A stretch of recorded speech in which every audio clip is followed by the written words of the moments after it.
20 h sur Walfadjri, c'est l'heure de la principale édition du soir. Donc voici les titres. La Cour pénale internationale n'est pas orientée contre les chefs d'État africains. Propos tenus par Maître Hassan Dioma Ndiaye, qui également s'est prononcé sur le procès Karim Wade, État du Sénégal. Un procès dont le verdict sera contesté selon l'avocat qui s'exprimait en marge de la rencontre du club de recherche et d'études des droits de l'homme. Malaise à l'Arc Hôtel, où les travailleurs en sit-in ce mardi réclament 4 mois de salaire et de meilleures conditions de travail. La direction tempère et promet de régler la situation dans les 24 heures. À Kédougou, les parents du défunt Mamadou Doudou Diallo refusent d'enterrer leur fils. Ils se sont rendus à la brigade de la gendarmerie pour exiger le certificat de mort attestant que le jeune a été assassiné. J5 pour la Tabaski au marché Castor, ce n'est pas encore le grand rush. Les prix de l'oignon et de la pomme de terre n'ont pas connu de hausse, mais le client se fait rare. Les détails dans ce journal avec Ney Fatou Ndiaye. L'actualité internationale en fin d'édition avec Fatou Dioufay. Voilà pour l'essentiel de ce qui sera développé dans cette édition.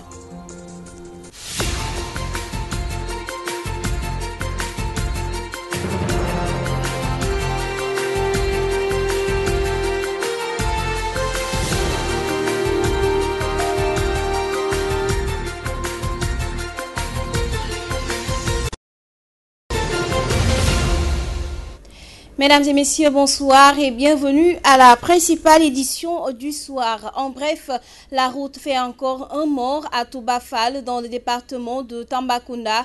Un bus de transport en commun a fini sa course sur un jeune apprenti de 18 ans qui réparait un pneu crevé. Le jeune Bass Touré a succombé à ses blessures au cours de son transfert à l'hôpital régional de Tambacounda par les sapeurs-pompiers.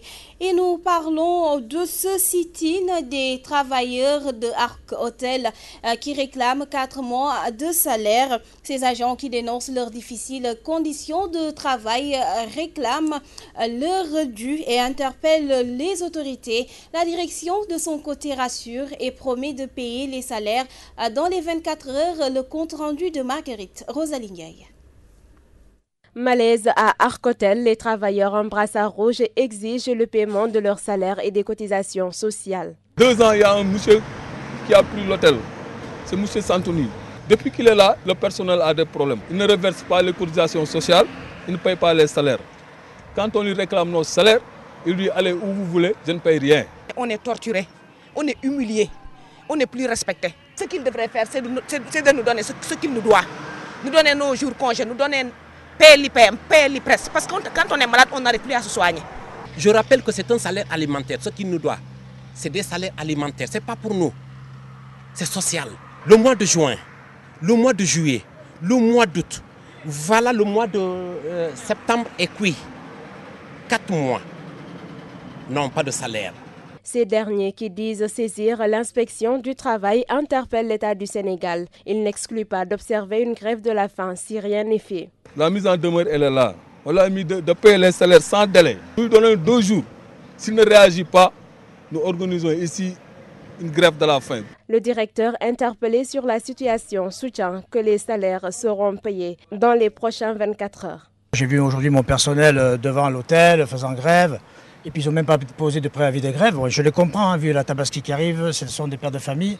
Et vu la conjoncture aussi actuelle, entre Ebola, le visa, le tourisme est carrément zéro. Il faut nous comprendre aussi en tant que patron et investisseur. Mais aujourd'hui, ce matin, j'ai fait un gros effort. Je suis allé prendre mes propres deniers pour essayer d'éponger le maximum de retard. Mais je les comprends, mais d'ici 24 heures, tout sera réglé. Ces travailleurs préoccupés par la Tabaski et la rentrée scolaire espèrent entrer dans leurs fonds dans les brefs délais. Sinon, ils menacent de durcir le ton. Marguerite Rosalie Ndiaye, merci. La Cour pénale internationale est utile et n'est pas orientée contre les chefs d'État africains, comme le pensent certains. La précision est de mettre à qui s'est ainsi exprimé en marge de la rencontre du club de recherche et d'études des droits de l'homme. Maître Hassan Dioma Ndiaye s'est confié à Amadou Limbaye. Ces 10 dernières années, toutes les atrocités les violations graves des droits humains se sont produites en Afrique. Depuis le Rwanda, en passant par la Centrafrique, la République démocratique du Congo. Toutes ces atrocités, c'est l'Afrique, la Guinée, le Mali. Et s'agissant de l'Ukraine aujourd'hui, la Cour pénale a ouvert une enquête préliminaire. S'agissant de Gaza, la Cour demande seulement au président Abbas de faire la déclaration, de réitérer la déclaration que le gouvernement palestinien avait fait à l'époque pour que la Cour pénale puisse s'intéresser. Donc aujourd'hui, ce n'est pas juste de dire que la Cour pénale ne s'intéresse qu'à l'Afrique. Ce sont les Africains eux-mêmes qui ont déféré des situations et aujourd'hui, on ne peut pas laisser des crimes de cette nature impunis. Vous avez vécu ce qui s'est passé au Mali, vous avez vécu ce qui s'est passé en Guinée, en Côte d'Ivoire vous avez vécu. Je pense que c'est des faits objectifs. Même si nous pensons aujourd'hui que cette Cour n'est pas parfaite et que cette Cour doit améliorer donc son universalité, cela est vrai. Mais il reste que cette Cour demeure un instrument fondamental de lutte contre les violations de droits humains en Afrique et un instrument de lutte contre l'impunité. Nous restons avec Maître Assane Diom Mandiaye, c'est pour parler du procès de Karim Wade contre l'État du Sénégal. Le verdict sera contesté selon Maître Assane Diom Mandiaye qui estime que la CREI ne garantit pas un procès équitable. Nous l'écoutons, il est avec Amadou Limbaye. Le dernier en date, c'est les modifications apportées dans l'article 6 des contrats de prestation en cours qui les privent de bénéficier aux primes et aux avantages liés à ce poste. Pour rappel,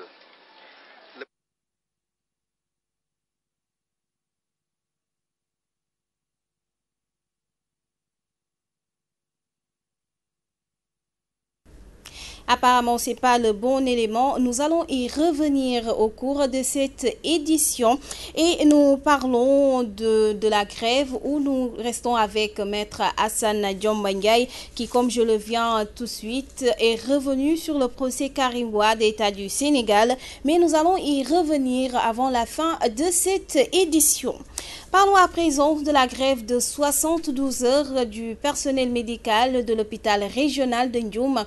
Ces travailleurs affiliés au SUSAS dénoncent des pratiques peu orthodoxes de la directrice de l'hôpital, notamment dans la gestion administrative du personnel. Ousmane Daou est le secrétaire général du SUSAS de Ndioum. Il est avec Aboukan.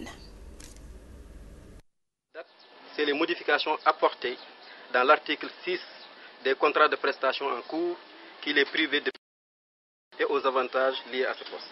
Pour rappel, le 1er mai 2013, le SUSAS avait déposé sur la table un mémorandum dans lequel il demandait d'augmenter les salaires des prestataires à défaut de les recruter.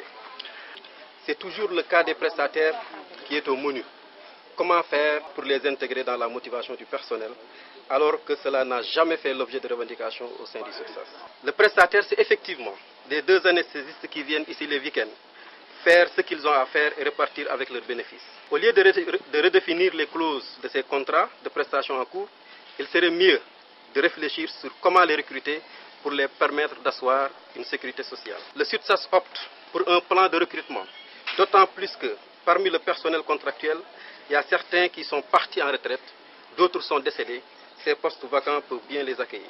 Par conséquent, le SUSAS marque son total désaccord à cette modification de contrat en cours, non pas dans son caractère discrétionnaire, mais c'est une décision qui va à l'encontre du personnel et elle est discutable aussi bien dans le fond que dans la forme. La gestion de l'hôpital, à l'heure actuelle, mérite d'être auditée.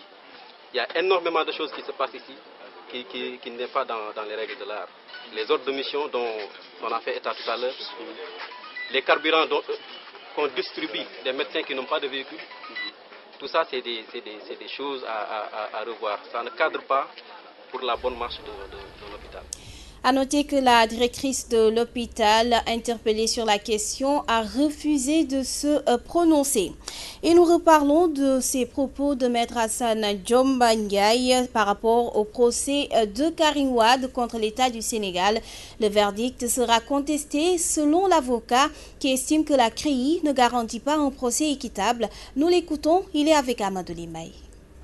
À la lumière des principes universels qui édicte un procès juste et équitable, la CREI ne peut pas garantir. Cela dépasse la personne de M. Karim Wade.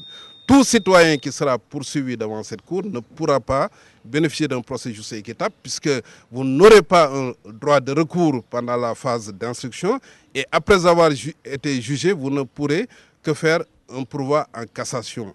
Et le Conseil constitutionnel a parlé de présomption de culpabilité irréfragable, non irréfragable. Donc même si le Conseil tente d'atténuer, mais on a bien parlé de présomption de culpabilité. Ceci nous paraît extrêmement grave en matière pénale. Ce que nous connaissons, nous militants des droits, c'est une présomption d'innocence jusqu'à ce que la culpabilité soit établie. Aujourd'hui, toute décision qui sera rendue par cette Cour sera contestée. Or, l'objectif de la justice, c'est de réguler la société, ce n'est pas d'être une source permanente. Il ne peut pas y avoir rupture d'égalité entre les citoyens selon qu'on est poursuivi devant les juridictions ordinaires ou on est poursuivi devant la CREI. Or, aujourd'hui, si vous êtes poursuivi devant les juridictions ordinaires, vous avez tous les droits. Si vous êtes poursuivi devant la CREI, vous n'avez pas un certain nombre de droits. De ce point de vue, ne serait-ce que de ce point de vue, je pense que la CREI est inacceptable et je pense que tous les hommes épris de paix, de justice et de liberté doivent se battre, comme nous l'avons fait par le passé, pour la disparition des juridictions spéciales ou des juridictions militaires aujourd'hui. Direction Kaolack avec l'Assemblée générale des populations du quartier Tabangoy. Les eaux stagnantes ont fini de conquérir l'école et le foyer des jeunes submergés depuis le début de l'hivernage.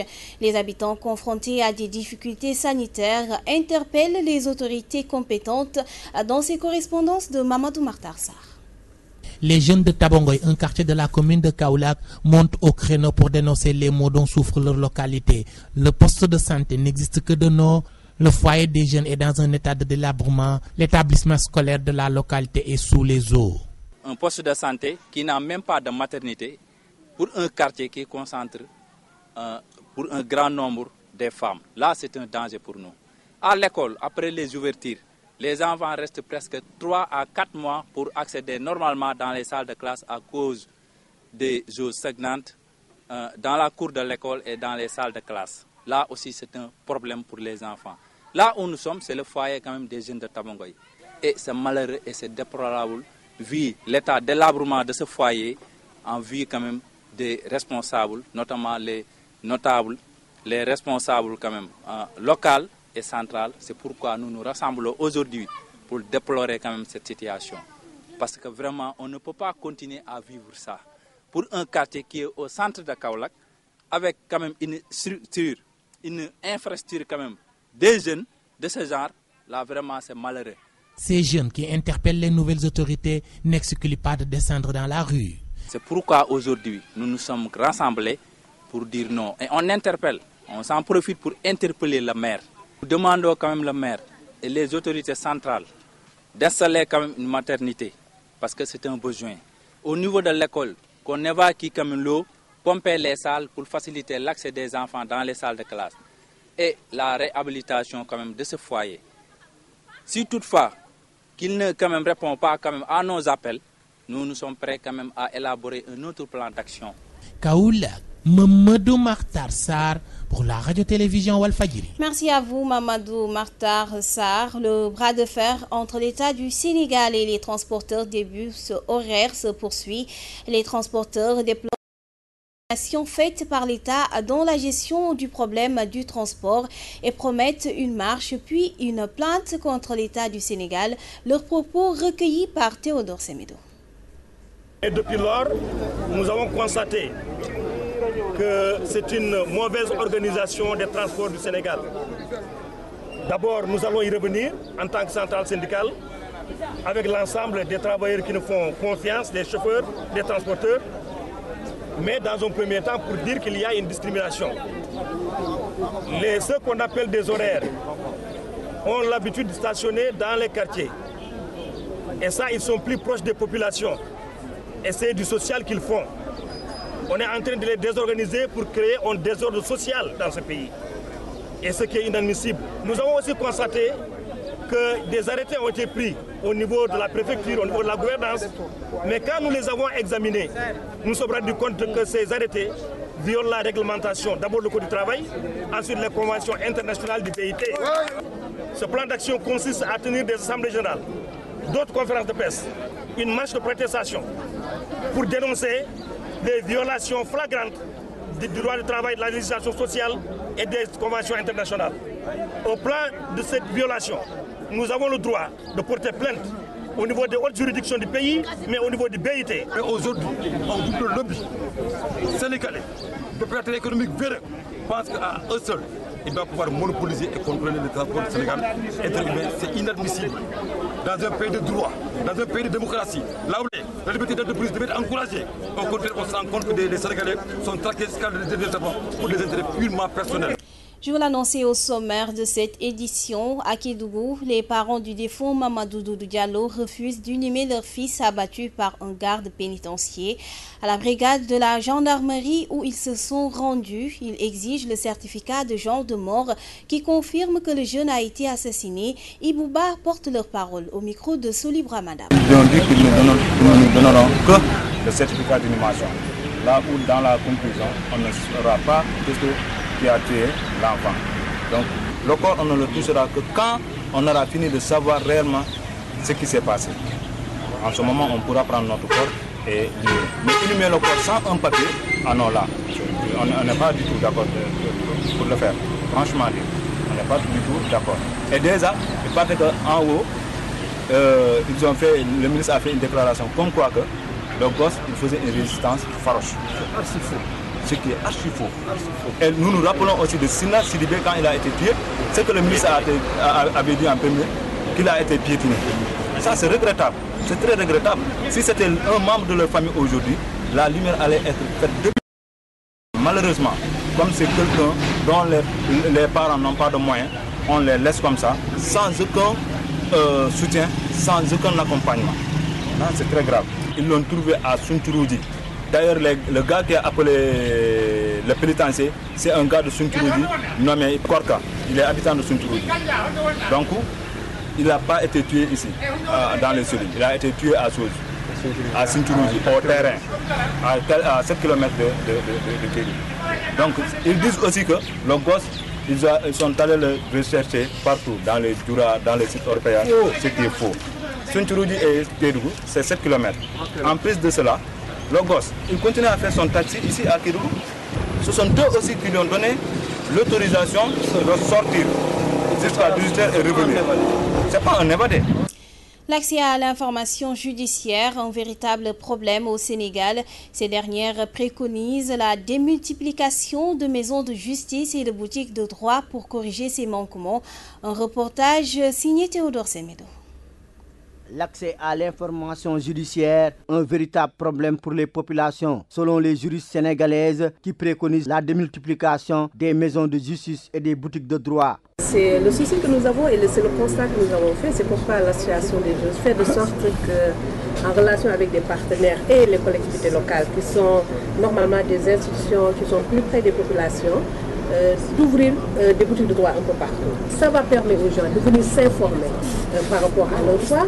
Ces femmes juristes, lors d'une session de formation de parajuristes à Pékin, ont étalé aussi leur inquiétude sur la recrudescence de la violence dans notre pays, avant de préconiser l'application stricte de la loi pour corriger ces manquements.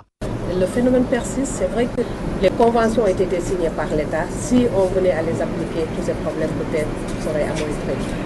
Le problème se situe au niveau de l'application effective des textes que nous avons, que ce soit les textes internes et les textes internationaux. Là où les textes internes sont mieux, on demande aux praticiens, aux juges de nous appliquer les conventions internationales qui répriment les violences. Le maire de Pékin, pour sa part, promet le soutien à ses parajuristes et propose même la mise en place de boutiques de droit dans toutes les communes de la ville pour rendre plus accessible la justice à ses administrés. Nous allons continuer à fructifier encore ce partenariat et à voir quelles sont les possibilités d'étaler ces boutiques de droit un peu partout. Si nous parvenons à le faire sur les 16 communes d'arrondissement, ce sera un très grand pas et un très grand apport pour la sensibilisation des populations pékinoises. Théodore Semedo, Pékin, Walfadjri. Théodore Semedo, merci. Nous ouvrons à présent la page consacrée à la Tabaski. À Ziguinchor, l'inquiétude gagne du terrain à cause de la flambée des prix du mouton. Sud vivent avec l'angoisse de ne pouvoir accomplir le rituel d'Abraham. Nous y reviendrons dans nos prochaines éditions avec notre correspondant Papo Mané. Ce n'est pas encore le grand rush au marché Castor. À la surprise générale, les prix de l'oignon et de la pomme de terre n'ont pas grimpé. Pour l'oignon, le kilo se vend entre 300 et 350 francs CFA, tandis que la pomme de terre se vend à 400 francs CFA le kilo. Toutefois, ces condiments abordables cherchent encore clients, nous dit Neifatou Ndiaye. Marché Castor, à moins d'une semaine de la Tabaski, ce n'est pas encore le grand rush. Les vendeurs parlent, discutent de tout et de rien. À la surprise générale, les prix de l'oignon et de la pomme de terre n'ont pas grimpé. Par rapport à Koré, comparé à la fête de Korité, les prix sont abordables. L'oignon est entre 300 et 350 francs et la pomme de terre est à 400 francs. 350. Ça ne dépend pas de qualité. Le sac de l'oignon se vend entre 5750 et 5500. Pour le sac de pommes de terre, on l'achète à 6500 francs. Peut-être que les prix vont grimper à l'approche de la fête. La balle est donc dans le camp des clients qui se font désirer, même si Antafal se désole de la cherté des prix. Tout est cher alors qu'on vit une conjoncture présentement. Il faudrait vraiment que les commerçants soient flexibles avec les prix. Mère Salade, qui vend des crudités depuis 1989, nous fait l'état des lieux à quelques jours de la fête. On ne voit personne, les clients se font prier et tous nos préparatifs pour la fête dépendent de notre petit commerce.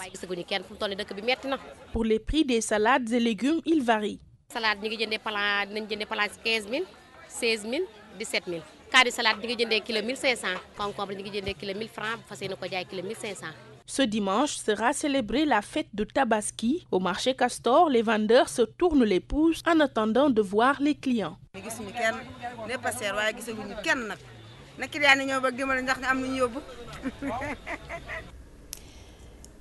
Neifatou Ndiaye, une fête de la Tabaski qui risque d'être vécue dans la difficulté par certaines maîtresses de maison et pour cause, bon nombre de domestiques regagnent leur domicile familial dans les régions.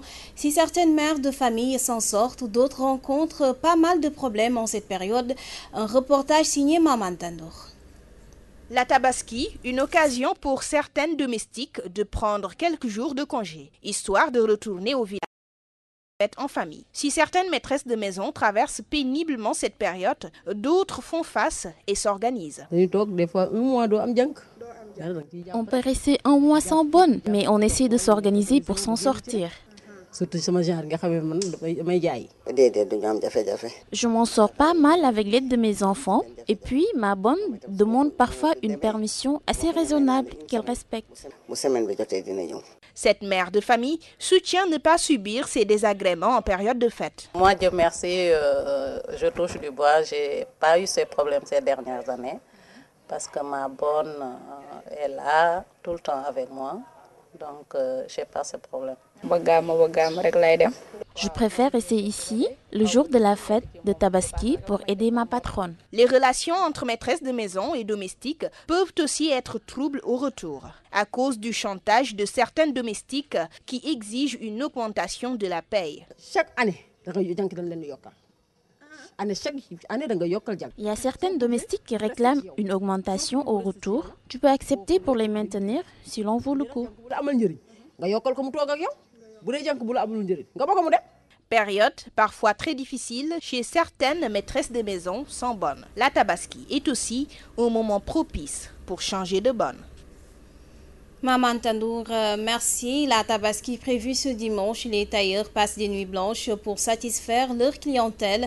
Leur atelier devient leur dortoir et leur réfectoire pour éviter les impairs. Après l'effort, le réconfort, les tailleurs auront droit à quelques jours de repos après la Tabaski, nous dit Seynabou Ndiaye. À 5 jours de la Tabaski, c'est dans le calme de la nuit que les tailleurs s'activent. Il est 23h.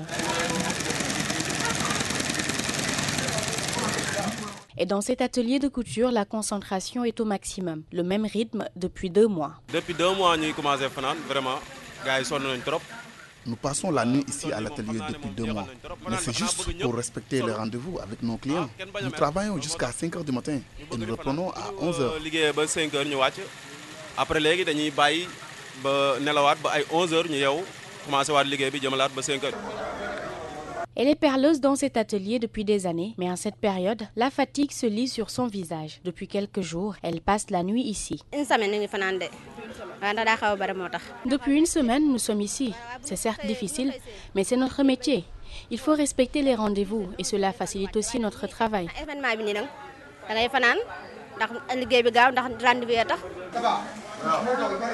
Ousmane, le maître tailleur, veille au grain. À cet instant précis, tout doit être au point pour mieux servir les clients. Et c'est lui-même qui prend en charge ces appréciés par ces derniers.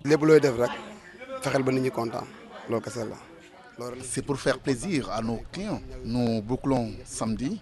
Je prends en charge tous mes employés.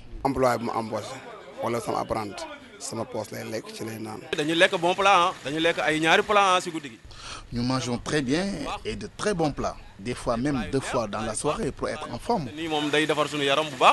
Tout est fin prêt pour ce client venu récupérer ses habits pour la fête. Il ne cache pas sa joie. La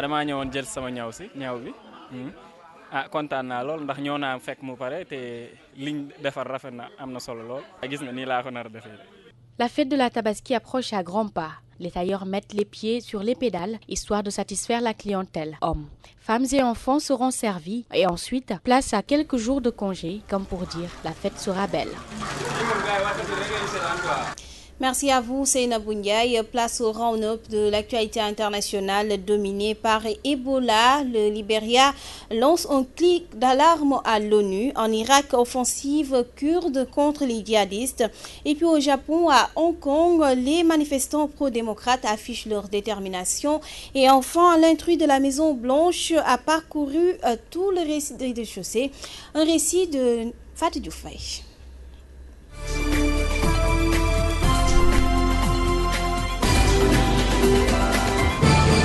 La course contre la montre continue pour tenter d'endiguer l'épidémie d'Ebola en Afrique de l'Ouest, mais les moyens restent insuffisants. Les centres spécialisés manquent de lits face à l'afflux des patients. Les gouvernements concernés appellent la communauté internationale à en faire plus. Devant l'Assemblée générale des Nations unies, le ministre des Affaires étrangères du Libéria a brossé le sombre portrait de la situation en soulignant qu'ils ont été tous dépassés par Ebola. Il a couru plus vite que leurs efforts collectifs. Malheureusement, alors qu'Ebola a élargi son périmètre mortel, il laisse derrière lui des orphelins traumatisés à travers le pays. Parmi eux, un enfant de 10 ans du comté de Lofa, dernier survivant d'une famille de 12 personnes. Pour rappel, le Libéria est le pays le plus touché avec plus de la moitié des 3000 morts officiels. La crise n'y est plus seulement sanitaire, les risques d'explosion sociale sont réels. Le chômage progresse à mesure que l'économie s'enraye. Les forces kurdes affirment avoir lancé ce mardi une offensive sur 3 fronts dans le nord de l'Irak. Objectif faire reculer les djihadistes du groupe État islamique. Les combattants kurdes disent avoir le soutien de moyens aériens sans préciser qu'il s'agit de l'avion de l'armée irakienne ou d'appareils de la coalition internationale. Les combats ont été engagés au nord de la ville de Mossoul, dans une localité près de la frontière syrienne et dans plusieurs villes de la province de Diyala au sud de Kirkouk. Plusieurs pays occidentaux dont la France sont fournis des équipements militaires, mais ces derniers réclament une aide armée encore plus importante dans leur combat contre le groupe État islamique. La mobilisation des manifestants pro-démocratie hongkongais reste entière. Après un week-end très tendu, ils préparent une grande journée d'action ce 1er octobre, jour de la fête nationale chinoise. Ils dénoncent la mainmise grandissante de Pékin sur les affaires locales et réclament aussi la démission du chef de l'exécutif local. Ce dernier a lui appelé à la fin immédiate des manifestations en déclarant que les fondateurs d'Occupy Central ont dit à plusieurs reprises que si le mouvement devenait incontrôlable, ils appelleraient à y mettre un terme et il leur demande maintenant de respecter leur engagement et de mettre immédiatement fin à leur campagne. La situation a effectivement dégénéré dimanche, les forces anti-émeutes faisant usage de gaz lacrymogène pour déloger les manifestants. Rétrocédés à la Chine en 1997, l'ancienne colonie britannique possède depuis le statut de région administrative spéciale de la Chine et bénéficie en principe d'une large autonomie. Le Premier ministre britannique David Cameron s'est dit très préoccupé et a rappelé à la Chine ses obligations en déclarant que quand ils sont arrivés à un accord avec la Chine, il y avait des éléments de cet accord qui portaient sur l'importance de donner aux Hongkongais un avenir démocratique dans l'approche intégrant des deux systèmes, chinois et occidental. De son côté, Pékin a renouvelé son entier soutien au gouvernement de Hong Kong dans la gestion des manifestations qualifiées d'activités illégales. Reste à savoir jusqu'où ira ce que l'on surnomme déjà la révolution des parapluies. Et pour boucler cette actualité internationale, il y a 10 jours, Omar Gonzalez a pénétré beaucoup plus loin dans la résidence présidentielle américaine qu'initialement indiqué selon le Washington Post. D'après le journal qui cite 3 sources proches du dossier, l'ex-vétéran américain en Irak a réussi à franchir la grille nord alors que l'alarme avait été désactivée, puis il s'est défait d'un garde avant de se précipiter à l'intérieur du bâtiment armé d'un couteau. Omar Gonzalez a été arrêté dans l'East Room, salle utilisée pour les réunions. L'ancien soldat a été inculpé et encourt 10 ans de prison lors de son procès qui débutera ce mercredi. La directrice du secret service devait être entendue ce mardi par le Congrès pour s'expliquer sur cet incident le plus grave sous l'actuelle administration. Barack Obama et sa famille ne se trouvaient pas à la Maison-Blanche au moment des faits. Ils venaient de partir pour Camp David.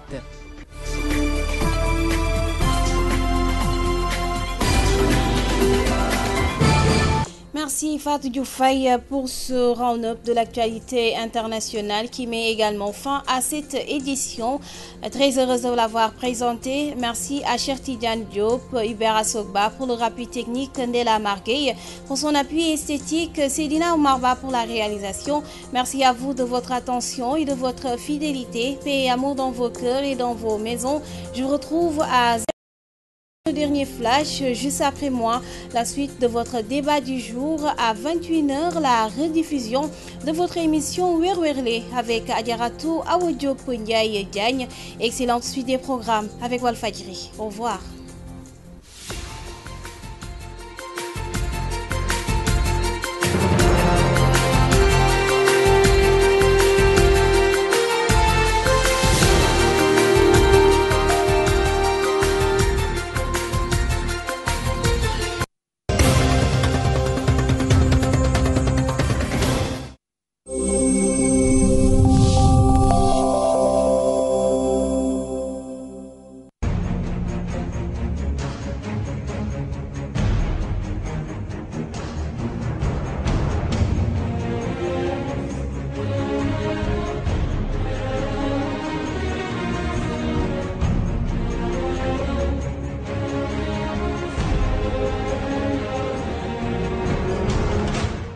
Mesdames et messieurs, bonsoir. Merci de rester fidèles au programme de Walf et bienvenue au débat du jour.